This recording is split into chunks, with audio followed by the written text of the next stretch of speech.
This is News 12 Long Island in high definition. Welcome back. An encouraging sign that the economy may be picking up a bit. The private sector added 140,000 jobs in November.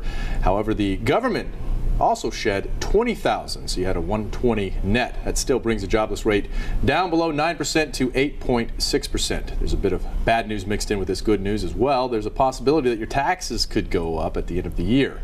Joining me now to discuss the unemployment numbers and the possibility of a payroll tax hike, Henry Montag, a certified financial planner and head of Montag Associates in Uniondale. First, appreciate you taking the time to talk to us. Pleasure being here. Thank you.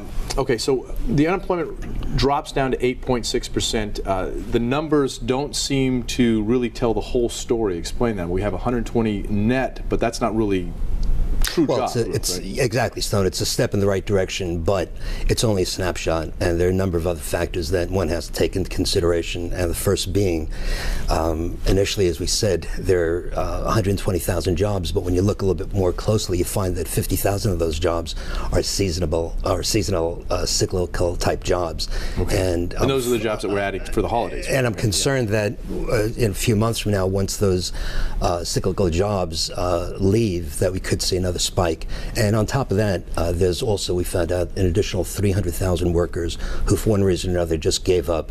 And for the time being, perhaps it's the winter months, but for the time being, they're just not interested in looking for a job. And those people, come the spring, could also come back and cause the numbers to spike dramatically. Yeah, so those 300,000 people that we're talking about that kind of dropped off the rolls, they're not being counted in this, right? No, they're not. It's so when they start looking for work again, that could raise the unemployment rate. Possibly will, which is why we say that what happened today is basically just a snapshot. It's a huge snapshot, and it's a step in the right direction, but we've still got to be cautious. Now, experts like yourself in your field will point out that 120,000 jobs, it's just barely keeping up with the job population, the population growth. But couldn't you say that there's at least a trend going on, and this is 5 months of straight $100,000 jobs being added? Stone, I agree with you 100%. We're on the right direction, but when you look at it from a broader perspective rather than just from today or this week or this month, I think it's been since 2009 that unemployment has been over 8%, and it's been that way for the longest time on record, ever since we've been keeping records.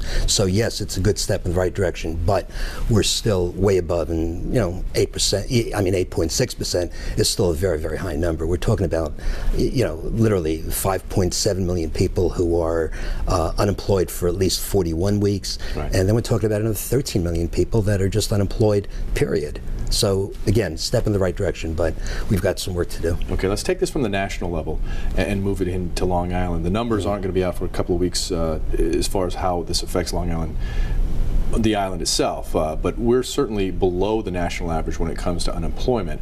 If these numbers are affected, Long Island's driven by the small business owner. Are we going to fare better by this downturn of the unemployment numbers? Yes, of course. However, and I hate to be a bearer of bad news, but it was News 12's polling along with Hofstra that just came out, I believe, the early part of this week. Those numbers seem to indicate that I think it was 5% of the population at this point feels that they're going to do worse than they. 5% of the population feels that they're not going to do as well as they'd hoped to next year, and 20% of the population fears that it might get worse. So consumer confidence is up, and the National Conference Board, whose numbers came out on Tuesday, seemed again to be looking in the right direction. But locally here in Long Island, so much of it is perception, and the perception here seems to have gotten a little bit worse. So it's something to be concerned about. Are we at least out of the fear of a double-dip recession? I think so. Last week before Thanksgiving, we had the absolute worst week before Thanksgiving that had ever been on record.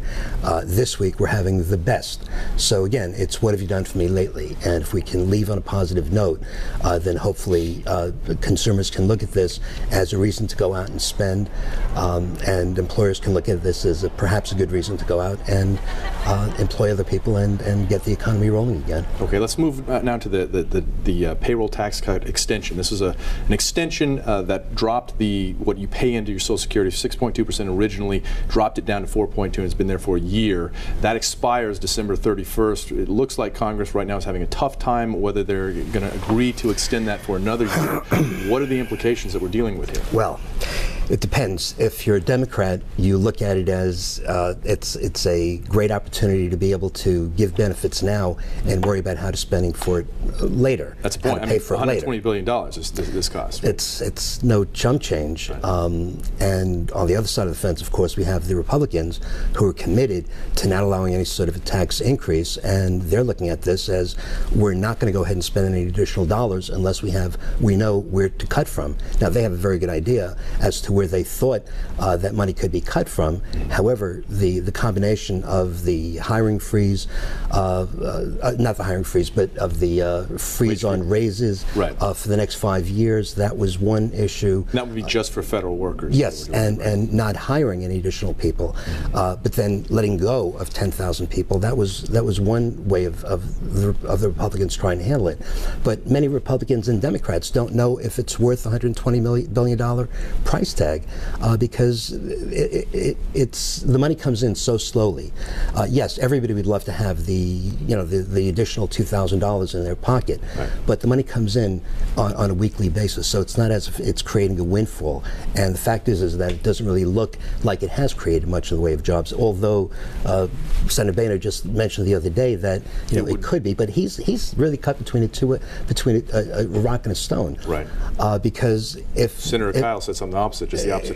Exactly. So splitting the GOP right exactly. now. If the cuts, if they expire, then we'll have gone from a current 4.2% payroll tax to a 6.2% payroll tax. In effect, raising our taxes from 4% to 6%, which is exactly what he and the Republicans are committed to not allowing to have happen. Yeah. Well, it's an interesting conversation, and so something that hopefully will be resolved before the end of the year. Well, I think it will. And keep in mind too, it's not just the payroll tax cut. It's not reducing doctors' reimbursement by the additional 27%, and it's also making sure that those people who need the unemployment, that the emergency unemployment gets extended from the current whatever it is, 26 weeks up to 99 weeks. So they're all tied in. I do think that come the holidays that we're going to see a happy holiday from the Congress and from the House. All right, Henry Montag, I appreciate your information tonight and your expertise on this subject. Thank you. All right, thanks. Pleasure meeting you. All right.